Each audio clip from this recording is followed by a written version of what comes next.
Hey everybody, it's Bronco from Apex, doing another one of these weekly videos. Today is going to be a little different video, not so much with the life lesson.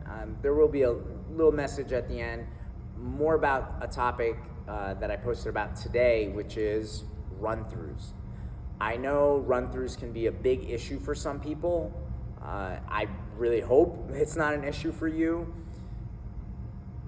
But I think sometimes people, unfortunately, when they start getting run-throughs, they go too quickly to the sports psychology route. You'll hear coaches, which I think is very unfortunate, they right away, if someone starts running through, they're like, oh, you're just being mental. The steps are fine, just take it. And they start to put a lot on the athlete, for not taking it up. And to touch upon some of the topics that I'll hear, like sports psychology-wise for run-throughs, you'll hear some of these sports psychologists talk about, well, we have our fight or flight, and your amygdala starts to fire, which makes you scared, and you're running through, and they'll bring up like, well, is there a specific pole that makes you scared? Is there a grip? Is there a step? And here's the thing. As far as fight or flight, our fight or flight response, and the amygdala firing, to give you a non-pole example, let's say you were walking through, some hiking trail, beautiful day, and a mountain lion pops out. I think you're gonna have a fight or flight response. Your amygdala is gonna fire, you will be scared. You probably start running. And rightfully so, a mountain lion popped out. Now, it's a different story if we start to get a fight or flight response in situations that are not warranted. Again, same hiking trail, you're walking around, no mountain lion, no bears, nothing dangerous happening. Okay, you probably shouldn't be scared. Here's the thing about the sports psychology answer for why you're running through and why I think it's kind of BS. The reason that you run through on a certain pole, which is a bigger pole, the reason you run through with a certain grip, which is a higher grip, or the reason you run through at a certain approach is because it's a further approach, is because it is scary.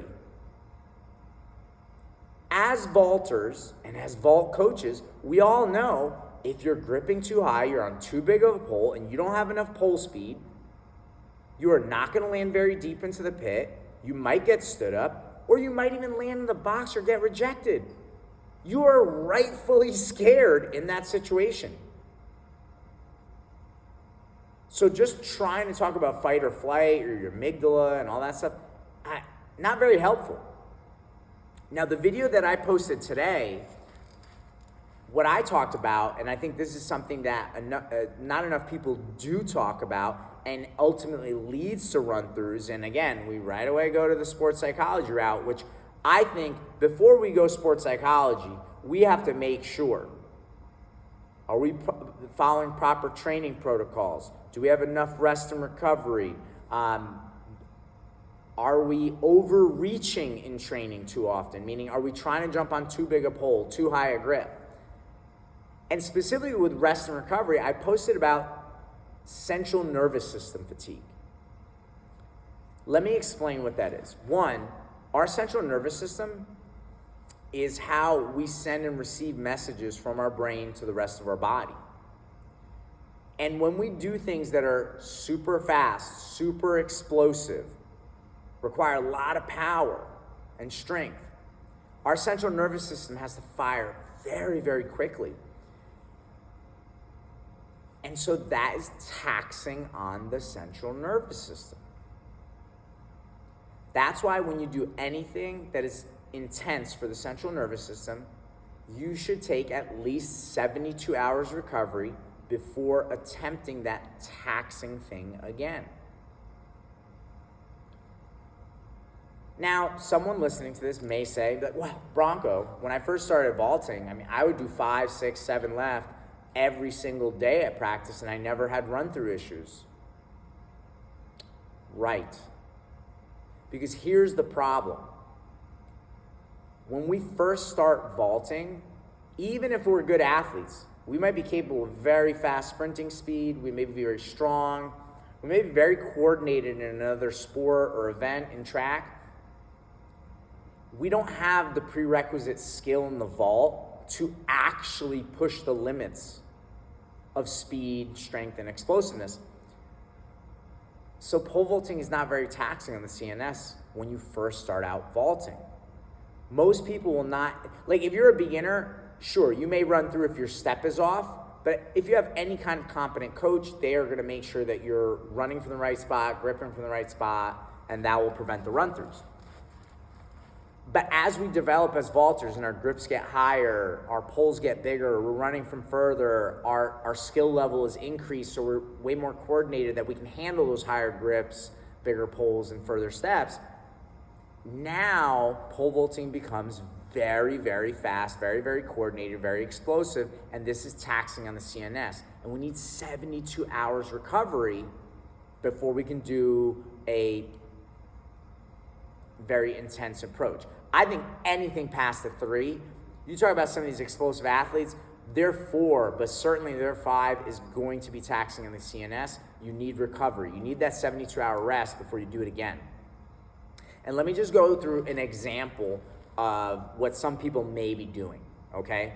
And how you shortly see that this may be presenting problems for your CNS, okay? Let's say you have Monday practice, you do full approach, okay, great. Now you have Wednesday practice, so you only had 48 hours, right? You do full approach again, so that was inside that 72-hour window.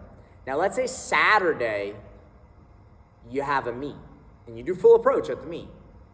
Okay, depending on the timing of the practice on Wednesday and the timing of the meet on Saturday, maybe you have 72 hours. Let's give you that you do. Although some people practice Wednesday night, jump Saturday morning, but let's say you have 72. The problem is though, then after the Saturday meet, again, you're jumping Monday full approach, that's less than 72 hours. Now Wednesday again is less than 72 hours, and then you get your 72 hours for the meet. Because you are, jumping full approach and doing something that's very intense in the central nervous system, inside that 72-hour window, multiple times a week, even though you're getting that 72 hours for the meet, eventually you may start to experience central nervous system fatigue, which will ultimately lead to run-throughs. Well, how do you know you have central nervous system fatigue? Well, I'm gonna give you some warning signs. If you're starting to experience eye twitching, if you have trouble sleeping, if you easily become irritable or moody, if you wake up with brain fog, if you notice that you're starting to miss lifts or training numbers, if you're starting to run slower sprints, these are all signs of central nervous system fatigue. Now, if you're already experiencing central nervous system fatigue, you can throw that 72-hour window out, 72-hour recovery period out the window. That's not enough, because once you're in central nervous system fatigue, I've typically had to have athletes rest 2 weeks or more. And when I say rest, not just from pole vault full approach, they have to rest from other things that are also taxing on the CNS. That could be a 1-rep max with a lift, all-out sprinting, stuff like that. So if you're starting to notice that your schedule may not be adhering to that 72-hour rest period for CNS, for CNS recovery, right, and you're experiencing any kind of run-through issues, right away you have to change your weekly schedule. You may have to also give yourself that 2-week rest and then start to change the way you schedule practices and when you do full approaches, how many times a week you do full approaches. This could help prevent your run-throughs. The other thing that I do want to talk about as well is if you're constantly overreaching at practice. Let's say, okay, you're adhering to the rule, but you are starting to have run-through issues. If you are constantly trying to jump on the biggest pole you can, the highest grip you can in practice, and you're overreaching, and you're starting to cause yourself to get stood up or run through, even when you go to the meet now and you do blow through, let's just say as an example, you blow through a 1460, but the 65 you always get stood up in practice, you are going to have in the back of your head that thought like, no, like I can't swing on this pole. I'm worried about getting rejected. That's going to lead to a run through.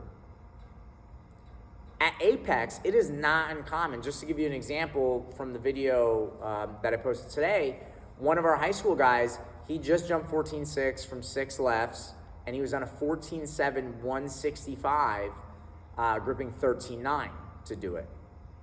At practice, we haven't even done a 6, and from a 5, he's only gotten on the 14 150, which is the equivalent of 14.7 40. It is not uncommon at Apex for athletes to be 20 plus pounds under their competition pole in practice. But because they're always landing safely in the pit, and we only go up a pole when they land too deep, it's a blow through, the pole bends a lot, they're focusing on technique, they're focusing on feeling the pole speed and the swing speed. Now when we go to meets, there's no problem going up pole because they're not experiencing getting rejected or landing short. So these are a couple strategies that I think, before you even go into sports psychology, of how you can prevent run-through issues. Now again, I feel like I need to mention this, I'm obviously not a doctor, I'm not a scientist. Don't take my word for it. Ask someone or Google it about central nervous system fatigue, central nervous system recovery, but this is real. When we do explosive things, our central nervous system is taxed and we need to recover.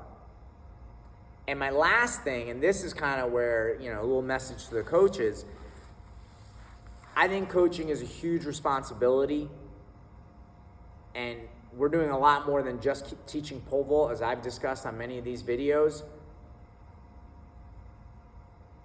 We have to make sure that we're always trying to grow and develop as coaches. And it's okay if you don't know about central nervous system fatigue or you don't know enough about strength and conditioning and training. That's okay. But learn. What I'm talking about has a big impact, and I can't tell you how it's way too common for coaches to tell me, oh, I think so-and-so was just nervous and that's why they started running through at the meet. Maybe, but did you maybe do a full approach the day before the meet? Because that would have a huge impact as well. Because I think we all have nerves when we compete.